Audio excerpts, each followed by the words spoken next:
Hi. This video is a little bit more unique to what I usually do. Usually I script everything, but here I just wanted to babble, to be honest, but I'll keep it very brief. I promise it won't be like a 20-minute long video.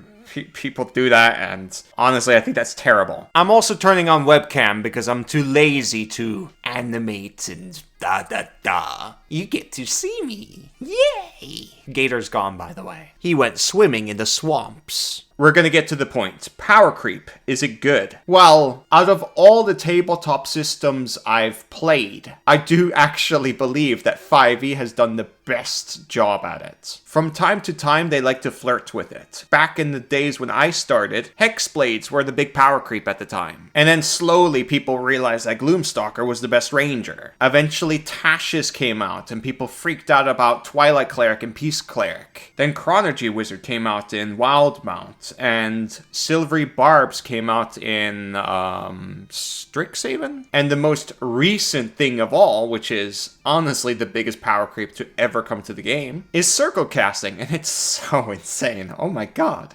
I'm gonna assume all of you guys know about these things. I mean, I talk about a lot of them all the time. This is an optimization channel after all. But like, what makes it so interesting to me is these power creeps, well, besides circle casting, I'm talking about like Silvery Barbs and the other subclasses I mentioned. They're not actually stronger than what we have in the core rulebooks. Wall of Force, Force Cage, Magic Jar, Simulacrum, Phantom Steed, Hypnotic Pattern, Plant Growth, True Polymorph, Wish. Now that's just a small list of things I just randomly came up with. If those spells came out in like a Xanathar's book, everyone would be freaking out about it like it's circle casting or Silvery Barbs all over again. What I'm trying to say is, well, the biggest power creep to ever come to D&D, well, besides circle casting, is the core rulebook itself. The core rulebook is usually where all the best spells and all the best features are. And sometimes in those supplement books, the extra stuff, there might be an outlier like Hexblade and Twilight Cleric and stuff like that. If we actually had a real power creep problem in D&D, then the core rulebook wouldn't be relevant. The supplement books would be what is relevant, and we just talk about them. Even though Silvery Barbs exists, Shield is more frequently cast and more useful than Silvery Barbs. Don't get me wrong, they don't compete with each other. They're both equally relevant, but one is more cast than the other. Now, I'm not saying one is better than the other. I don't believe that, nor do I want to entertain that idea. I'm just saying Shield is more frequently cast. If the Shield spell came out in a supplement book like Xanathar's, everyone would be freaking out and saying that's power creep. I'm not saying this as a hot take or anything, but that's my observation of the entire thing. And I think it's kind of brilliant. It's one of the things I like about Wizards of the Coast. I just wish they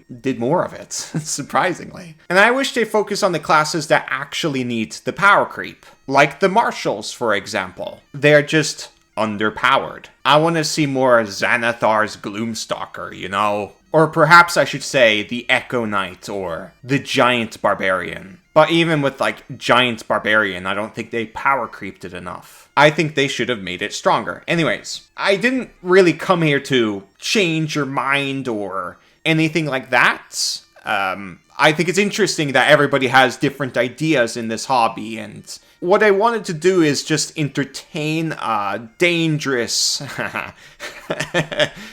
a dangerous idea in this hobby. Not to be the hot take guy, but just interesting discussions. The goal of a content creator is to start interesting discussions and challenge ideas. And this idea is something I came up with, and I don't know if I am fully aboard with my own idea about this. I just want to talk about it and see what you guys think about it. If I'm off my rockers, then do tell me. I mean, you know. I'm fine with embarrassing myself and being a lolcow. The positive with that, even though it's pretty negative, is it's entertainment either way. But if I can get you to think about it and give out an opinion, be it negative, positive, that's good enough for me. That's all I ask. So here we go. Welcome to Pack Tactics. Ooh.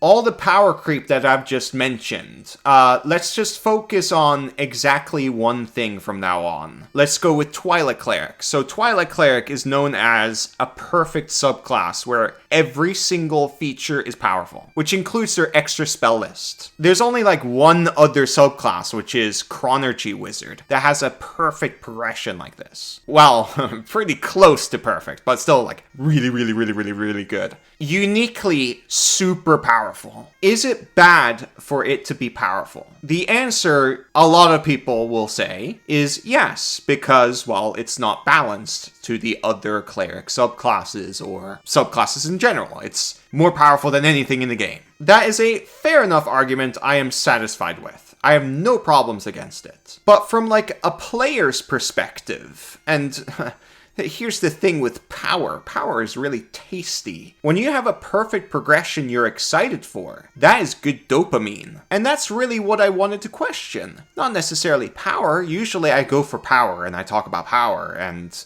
it's an optimization channel. Power. But the idea of perfect progression, as in a progression you're excited for at every single level. There's not a lot of subclasses or classes that have that. And I think that's kind of a problem. I mean, maybe I'm being a little bit overdramatic. I mean, the full casters are usually fully progressing all the way.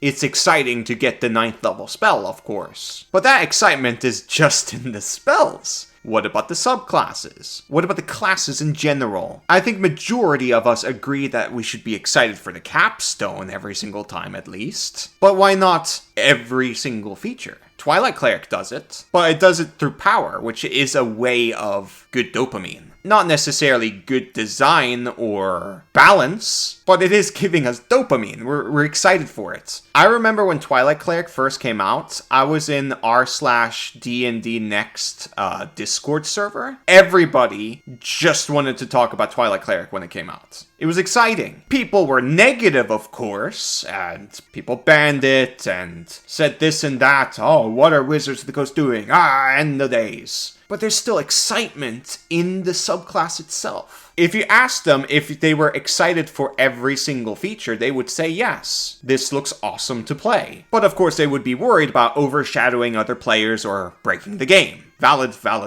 But when we boil it down, I don't think it's the perfect progression that is the problem. I think that's the positive element to this whole discussion. The problem is the power and where it's going. I want more subclasses, and of course class features and feats, that has perfect progression. Not necessarily in power, but something just to be excited for every single time you level up and get a subclass or a feat. You see what I mean? I feel like that's lost in our hobby. Isn't that good game design to be excited for every single level? Don't get me wrong, people are excited for leveling up itself, but sometimes you get to a level where you get this feature that just feels like whatever. People usually point at the ranger for having this problem all the time. And I think that is actually valid, even though I'm a ranger defender. So, yeah, perfect features, perfect progression. Is it bad? Is power creeping bad? I don't know. That's the entire video. I just wanted to see people's reactions over this. Please don't dismiss this as like a hot take and me ruining the game. Just tell me why you disagree or agree or whatever. Let's talk about things in the communication game, you know? I think this is more productive than being negative about some drama or news about Wizards of the Coast itself. Instead, we're talking about the game we love and care about. Or don't care about. Either way, discussion, mechanical discussion, design discussion. End the video. Like, comment, and subscribe. Bye-bye!